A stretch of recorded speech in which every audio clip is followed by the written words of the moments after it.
So Dana White Contender Series Week 2 is this Wednesday. I know it's Dana White's Tuesday Contender Series, but for Australia it's on Wednesday. Good card, some good prospects. Let's get into it. First fight we have is Brandon Holmes versus Cam Rouston. Now, this is interesting. Cam Rouston for last season of Dana White Contender Series, he fought Therese Finney, and he looked alright, considering how much Finney does just ragdoll people. I actually think Cam Rouston's performance over Finney was impressive. He had him hurt at some points. But yeah, just Therese Finney's athletic freak, massive, bulky, strong, short, stocky guy. Cam Rouston, a big criticism I had of him, I even mentioned this to him when I interviewed him, is that his level of competition has been pretty weak. But since that Contender Series fight, he's actually fought, not the greatest guys, but, better guys than he was fighting before. Blair Bratag is actually very good. Guy almost knocked out Darcy Vendy, who would go on, who did beat Jack, was the last person to beat the UFC welterweight champion, Jack Della Molina.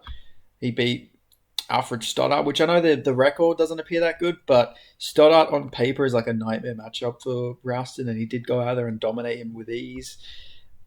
Now, Brandon Holmes is taking this on short notice. Obviously, John Kuhneman, was meant to take this, but Brandon Holmes has stepped in, short notice, powerful guy, very athletic, a lot of KOs. Not against the best guys, Zach Borrego. It's the guy who fought Bo Nickel on Contender Series, who didn't deserve to get a shot on Dana White Contender Series. He was just literally brought in for him to lose to Bo Nickel. A lot of KOs, very athletic. Well, I'm assuming he's pretty athletic, pretty explosive guy looking at all the KOs. But I don't know. Something's telling me to pick Cam Rouston. He's got a full camp this time around. He's improved a lot in his last couple of fights, and he can grapple. If he should use the grappling in this fight. He won't be fighting a guy like Therese Finney who's just going to slam him on his head. Maybe this is a bit more of a biased take because I don't know. Part of me thinks Cam Rouston should really get this one done. Better level of competition lately. He's looked very good in all of his fights since. He looks like he really has improved, and he's been using his grappling a lot more. Before he was striking a lot more because obviously since moving to CKB, he's worked a lot on his kickboxing. He's won King of the Ring over there a couple of times, but now he's actually very well rounded using his grappling too. So I'm going to pick Cam Rouston to win that. Then we've got Lewis Lee Scott versus Kashnik Sukumar. I'm going to Lewis Lee Scott by first round KO. If you know, you know. It's just he's a grappler, but he's going to just get a first round KO here. I can just foresee it happening. I'll be shocked if he doesn't get a first round meme KO over Kashnook here.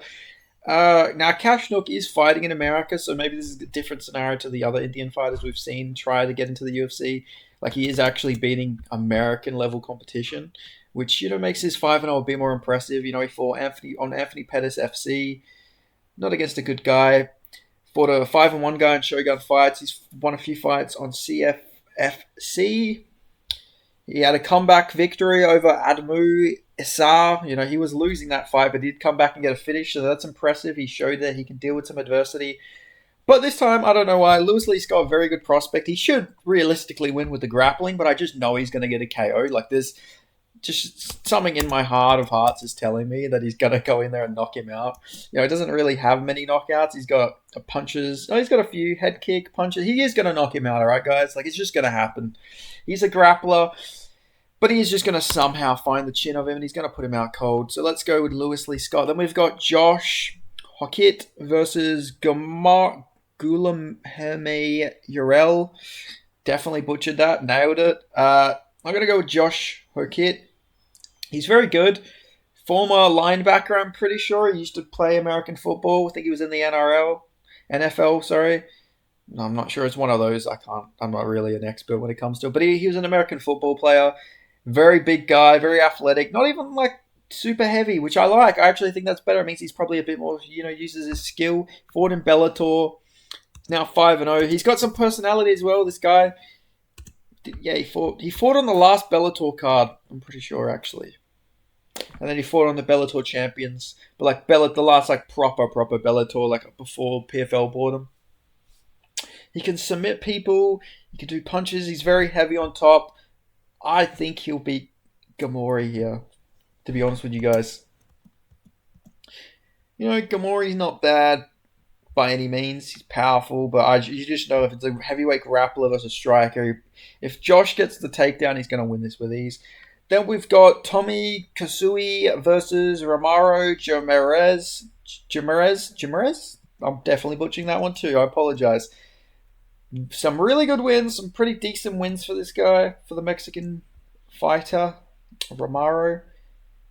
Tommy, American, 8-0, young guy. Bit less good competition as an amateur. He did lose a lot, but he showed that he could rebound from all that adversity, and since then, as a pro, he's gone undefeated. Again, not against the best level of competition by any means. I'm going to go with Ramiro to get this one done by KO. I think he's the better fighter. He's fought the better level of competition, and he's not even that much old. He's not even that much older either. So I'm going to go with Ramiro. Then we've got Manel Exposito versus Jose Delano. Now, the Argentinian fighters are doing amazing of late, but I do think Jose Delano is going to get this one done. Now, Manel is good, but Jose Delano is good, and he's just fought some pretty good competition. Now, he didn't beat him, but he did lose to Gabriel Santos in his last loss. That's nothing bad at all. Gabriel Santos got robbed against Larry Murphy. He's fighting tomorrow, who could, with a win, could be next up for a title shot in the UFC featherweight division. So I'm not going to really hold that loss too much against him. But before then, he lost two of his first 3 fights. He's good. Guy's good. Fights some good level of competition. He's very well rounded. Look at this. Decision, rear naked choke, KO. He got a decision, a submission, and a KO his last 3 fights, showing that well roundedness. And I think he'll be go in there, beat Manel, and probably get a contract. If I have to pick who's going to get a contract, I'm going to say that I honestly could see a clean sweep this card. I could see all of these guys getting contracts. They're pretty entertaining level guys, and some really good guys as well. I feel like Lewis Lee Scott guaranteed contract after he gets a first round meme KO probably. But we'll see, man. Who knows? Maybe Lewis Lee Scott gets KO'd, I doubt it, though. Lewis Lee Scott, very good fighter. I think he is going to get this one done. But let me know who you guys have winning on this card. Let me know who your prospect to watch out for. Lewis Lee Scott's probably the most hyped guy on this card. I've heard a lot of people say a lot of good words about Lewis Lee Scott. Obviously, he fought in the IMAF, I'm pretty sure, or Gamma or IMAF. I've seen a bunch of amateur experience. IMAF Junior. Yeah, showing he's been fighting some good level competition for a while. So Lewis Lee Scott, probably my prospect to look out for. He's getting he's just been given a highlight reel level opponent to get. This is an opponent they give you when they want you to get a highlight reel finish to, utilize. They really want to utilize him by getting his name out there with a big viral KO. I think that's what we're going to get this time around. But yeah, let me know who you guys have winning these fights. UFC 319 tomorrow. Make sure you check out my UFC 319 prediction if you haven't already. Shout out to Mixed Martial Artist Rick Shaw, the single member of the channel. And I'll see you guys next time. Goodbye.